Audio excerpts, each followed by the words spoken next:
What's up, guys? This is Corey with the Dirt City Gym, back with another deck profile for y'all. So today we're going to be looking at, again, we're getting into set 3, but we're still looking at set 1 and set 2 leaders. The one we're looking at today is going to be Vegito. So Vegito has always been one of my favorite leaders. I've never really gotten a lot of play out of it, unfortunately. I've just never felt like it was quite that great. Like, it just was missing just a few cards really just kind of give it that kick over to the next level. Fortunately, though, I feel like set 3's really given Vegito kind of a boost. One card in particular kind of really does a lot of the heavy lifting for Vegito, and we'll get into that here in just a second, but just wanted to go ahead and go over the deck list. So first off, I've got the permanent. All of your Goku and Vegetas in all areas are red, green, and blue all at the same time. So when they're in your energy, you can tap them for one of either of the 3 colors. If they're in your deck, whenever you're searching for something and you need to find a particular color, they're all 3 of those colors all at the same time, but only one at a time. I know that sounds a little confusing, but so basically if you Sun Goku, you look at the top 7, if you were to find a red Goku there, it would technically count as a blue Goku, so you could get it off the Sun Goku, Kind Sun Goku. So a lot of different versatility there, whether we're tapping for energy or however you want to do it. There's a lot of different really cool combinations that we can do with it. He's also got the auto whenever he attacks. You may mill the top card of your deck. If it happens to be a red card, he gains plus 5,000 power until the end of the turn. So a nice little boost effect. Obviously, if we're revealing any of our Goku, Vegetas, they're gonna always be a red card regardless, whatever their base color is. So it's always a really good advantage right there. We do have to be careful not to hit one of our Vegetos or one of our extra cards because those won't get the plus. But pretty good wide variety of cards that we can actually hit. And then whenever we awaken, so he keeps his permanent. All your Gokus and Vegetas gain the colors in all areas. And then he's got the auto. Whenever he attacks, if you have at least 10 Gokus and Vegetas, any combination of, then he gets plus 5,000 power and double strike until the end of the battle. So really how the deck works, once we get to like turn 5 or 6, we should always be hitting for 20k double strike. Just kind of how we're getting rid of cards and everything like that. So that's a really good advantage. We're always pressuring our opponent like that. And then obviously he draws whenever he attacks as well. So getting into the rest of the list. So first we'll start off with Kind Saiyan Sun Goku. So this is just our 1 drop, 1 blue. Whenever he comes into play, look at the top 7 cards of our deck. And then we can find 1 Goku. It's supposed to be 1 blue Goku. All of our Gokus are blue, so we can get whichever Gokus that we want, which is really nice. Again, he's a really good 1 drop. This is ideally what we want to be going with on turn 1. Turn 2 he's not bad as well though. And then obviously once he's on the board, he's a 0 cost 5k combo. Really, we're very rarely going to be comboing with him early because we want to evolve out of him later. So next up we've got Trunks, Bridge to the Future. So this is another one of the new set 3 cards. So he's a 1 cost 1 green. And then he has an auto whenever he comes into play. Look at the top 2 cards of your deck. Put 1 Saiyan card you find there into your hand, and then put the other card in your discard pile. So how this works, almost with the exception of our super combo, all of our battle cards that we're going to find off of Trunks can go into our hand, and then we can put 1 in the discard. This works really well if we need to get one of our Gokus or one of our Vegetas specifically in order to Patara evolve later, or if we need to put one of our Vegetos in the discard pile for something later too that we'll get to. And this also helps us put additional Gokus in the discard or Vegetas in the discard that powers up our leader Vegito. So really good combination there. That's really all we're using him for. He's just a cheap little tutor that's going to find 90% of our deck. So, all right. Next up, we've got Bundle of Curiosity Sun Goku. So this is just our standard 2 cost 1 green. Comes into play, draw a card. Obviously, we're not running boos or anything like that because we want to keep our Gokus and everything and our Vegetas, so we keep with our theme there. So we go to 2 to draw, which isn't necessarily bad. And again, he's also something we can evolve off of later. So all of our cards are really giving us that kind of added bonus. So next up, we've got Comrades Combined Sun Goku. This is from the Heroes expansion set. So he is a 3 cost 2 blue. He's a 15,000 attacker. Whenever he comes into play, look at the top 7 cards of your deck, and then put a Vegeta you find there into your hand. So again, just a searcher. We're getting Vegetas. Really, majority of the time, I end up putting him as energy. To be quite honest with you, he's not a bad energy to put down. All right, next up we've got Comrades Combine Vegeta. So he is a 3 cost 2 blue 20,000 attacker, and then he's got the permanent. If all of your energy in play are blue, he costs 1 less. So on turn 2, we can play a 20,000 attacker, which is really strong.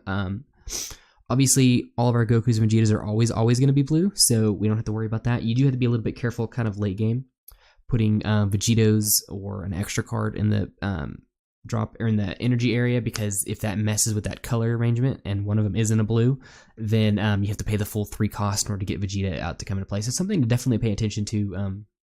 He's our ideal turn 2 play. That way we can evolve going into turn 3. But even late game, as a 20 attacker for 2 is not bad at all. So next up, we've got our Double Shot Super Saiyan 2 Vegeta. He is just our 1 cost combo that comes into play. He's a Vegeta. We can get him out super easy. So really everything, again, you can kind of get everything that we're going to be playing has kind of a theme going for that and everything. So next up, we've got 3 Final Explosion Prince of Destruction Vegeta. So this is another new set 3 card. It's a 4 cost 2 blue, 20,000 attacker with double strike, 0 cost 5k combo, and then he's got the auto. At the end of this battle, after this card attacks, put Vegeta at the bottom of your deck, and then choose any of your opponent's battle cards with an energy cost under 5 or less, or that adds up to 5 or less, and then put them in the discard area. So he's just a good kind of board control, board wipe. Especially mid to late game, we drop him, we attack, whether they're going to negate him or whatever they're going to do, especially if we're attacking in a leader because he's got double strike, which is really nice. And then we can just wipe the board of all their blockers and their cheap little combo cards and things like that that we don't want to have to deal with. So really strong card. The deck was really missing some board control outside of like a Kale or something like that, which isn't bad ever, but that's getting away from our Gokus and Vegetas that we can always evolve off of later. So I really wanted to get away from playing any other type of card with the exception of the Trunks that we're playing. So I really like him, just like I said, just as a 4 cost board control. He's really strong. All right, next up we've got Lightning Speed Vegito. So this is really the card that makes the deck work. So he's a 5 cost 1 red. He's a 20,000 attacker. He combos for 1 for 10k. So he's got Unit Absorb for 3. So as long as you have a Goku and a Vegeta in play, you can tap 3. You stack those 2 cards together, and then you put Lightning Speed Vegito on top of them in active mode. He's got the permanent. He can attack battle cards in active mode. So he's another really good card of eliminating. He can deal with barrier cards. He can deal with blockers and things like that, just chumping them off the field. And then he's got the auto. Whenever this card attacks after the battle's over, you mill the top 10 cards of your deck. And then you can find any Vegito there with an attack of 25,000 or less, and you can evolve on top of this Vegito and switch it to active mode. So this is really how we're getting ramped up into big attackers on turn 3. So Lightning Speed Vegito on turn 3, and then we get into one of our big Vegitos right then and there and kind of go in from there. So really strong. Like I said, this is the engine that we want to get. We want to get turn 1 Son Goku, turn 2 on either Comrades Vegeta, or a Double Shot Vegeta on coming out of your opponent's turn.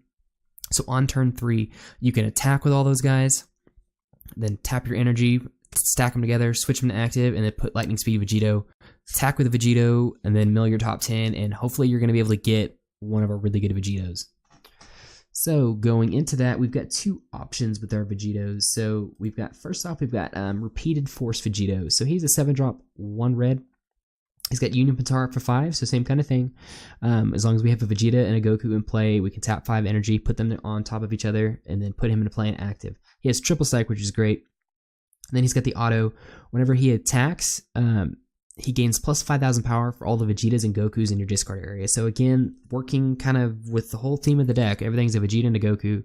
Our Vegito leaders gaining pluses by all the Gokus and Vegetas in the discard, and then this Vegito can really come in and just be very hard to deal with, especially late game. If you know they don't have a negate, you know they're tapped out or something, you can drop this guy, swing.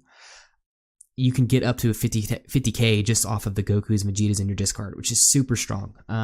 But he's really not even our ideal Vegito that we want to get off the lightning speed and everything like that. He's a great option, but he's not ideal. Moving into that, we've got our Hyper Rush Super Saiyan Blue Vegito. So this is the set 3 card that really made me want to build this deck, which really get everything, the wheels turning everything. So he's a 7-drop, 2 green. He has Union Potara for 5, so same kind of thing, Goku and Vegeta, tap 5 energy, put him into play. He has triple strike, which is great. And then he's got all sorts of text. So he's got the auto. Whenever he comes into play, if your leader card is Vegito, you can pop one of your opponent's battle cards. You can make them randomly discard a card from their hand. You draw 2 cards, and then if you want, you may take 2 cards from your life and put them into your hand. So whenever he comes into play, whether it's by you're playing him just hard cast, you're Unipataring him, or you're getting him off the lightning speed Vegito, you're plussing 4 cards in your hand, you're board wiping, and you're making your opponent discard a card. So he's just, everything about him is a plus. And he's a 25k attacker with triple strike. So on the turn that you play him, on turn 3, ideally off a lightning speed Vegito, you're loading up on your hand. You should be emptying your hand pretty much to get lightning speed out, and then whenever Hyper Rush comes into play, you're filling your hand back up and you're doing all sorts of stuff on the field. So he's a great card. Definitely brings the tempo. Like I said, ideally you can hit this off on turn 3. Even if you're hitting this off on turn 4 or turn 5, it's still just a great card to come out in general. Then next up we have Rapid Onslaught Super Saiyan Blue Sun Goku. So he is a 5-drop, 1 blue. He's got an evolve for 1 blue and 2 other. He has double strike, and then he has an auto. Whenever he comes into play, you can take a card from your life and put it in your discard pile, and then he gains critical for the end of the turn. Really, all we're using him for is he's an additional way to awaken early. We're milling some life into. Unfortunately, we're putting it in the discard, but we're still able to cut some life if we need to awaken a little quicker and things like that. Swinging with a 20k double striker with crit isn't bad either. And being able to evolve him onto turn 3 is really nice. And then awaken a little early, like I said.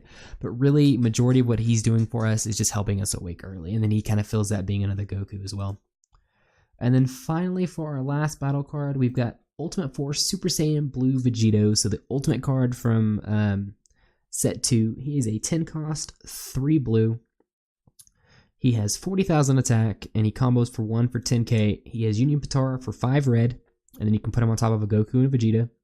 He is ultimate, so you can only have 1 card with ultimate in your entire deck.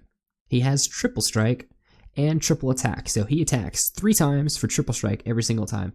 Again, this is our ideal, like, we're going to finish the game with this guy. Perfect world scenario, you can drop him on turn 5 after coming off of like a lightning speed Vegito on turn 3 into a hyper rush Vegito. Then on turn 4 you play a little Goku, and then you can either combo with like a double shot Vegeta or play a Vegeta in a play or any kind of combination of that. And then on turn 5, assuming all of your energy is red, which as long as it's all Vegetos or Gokus and Vegetas, it should always be all red, at least capable of. Then you can drop him, and you can kind of just end the game whenever he comes into play. Another really cool combination of is playing Sensu Beans on him, because those stack, so all 3 of his attacks are always going to be a plus 5k from each of those Sensu Beans, so you're going with a 45k triple strike. So he's very hard to deal with. And like I said, he's our ideal finisher. Obviously, the other 2 Vegetos can really kind of finish the games as well, but if we can ever get him turn 5, turn 6, the game should typically be over by that point. And then going into our extra cards and everything like that, so we have 4 Whis' Coercion, which is just our negate. We have a couple different options with negate, so obviously you've got the black negate now, which you could make an argument for. That helps put Goku's and Vegetas in your discard, and you can get it back. You have the new red negate, which gives your Saiyan leader plus 5k, so on defense you make your Vegito 20k, which isn't bad at all either. You've got the original red negate, which untaps one of your guys, which again is not bad, but I just feel like Whis' Coercion is the best negate in the game still, because it just untaps energy, so you can keep playing negates, and then on your last one you can drop another combo piece for 10k or something like that. Then next up we've got 3 Sensu Bean. So Sensu Bean, again, it's just a really kind of a staple card in any deck that was running blue. Really cool combinations that we can do with Sensu Bean is if, let's say, we don't quite have our combo pieces out on turn 3 in order to get a lightning speed Vegito. Let's say we've got just a Goku or just a Vegeta or something like that. We can attack with something, combo like a double shot Vegeta, and then Sensu Bean and untap your energy. And or let's say you're not for sure yet if you have a Hyper Rush Vegito in your discard pile, and you're not quite confident that you're going to be able to get it off of the lightning speed Vegito. You can attack with something, combo with the Hyper Rush Vegito, make sure it gets in the discard, then Sensu Bean, untap all those energies, so you're still on turn 3 getting Lightning Speed Vegito out. So lots of really good combinations with, like I mentioned earlier, he's really nice to combo with a Ultimate Force Super Saiyan Blue Vegito in order to get all of his attacks and an additional 5k every turn. And obviously it's really good on defense as well, as always. And then our last card, it's not really an extra card. I always consider our super combos extra cards, but it's our Divine Aid Vados. Again, you could also run the Giru super combo from set 3. There's not really much of a difference in Vados or Giru. There's nothing that we're really playing to search either one of those. It's really just a preference. I've just always run Vados just because it's from set 1. But anyway, guys, that is the deck list. Like I said, it's a super strong deck. If you can get going, turn 3 into Lightning Speed Vegito, into a Hyper Rush Vegito, turn 4, play other things, and then turn 5, drop the Ultimate Super Saiyan Blue Vegito. You, like I said, you can end game. There's plenty of games where I've been able to wipe out everything by turn 4 and just kind of go ham from there and kind of win. I think it has the potential to really keep up with things. Obviously, you're very aggressive. You do have to watch out with your energy, making sure you're placing the right thing. So if you do want to go into the Ultimate Vegito, you don't have to worry about one of your energies only being a blue. Because you put in a Whis or a Sensu Bean, or being a green because you put in a Hyper Rush Vegito or a Trunks. Those are things you kind of have to watch out for, but as long as you can like avoid that kind of thing, getting into Super Saiyan Blue Vegito is just great. Obviously, the deck kind of struggles with things with like Crusher Ball or Cold Bloodlust, so Mecha is always a problem, but Mecha is kind of a problem for everything, so it's not really an argument. But outside of that, I think this deck is really strong and something everyone should kind of take a look at. It's definitely very fun to play. I will give it that too as well. But anyway, guys, let me know what you think about the deck down below. And that is it. And we will see y'all next time.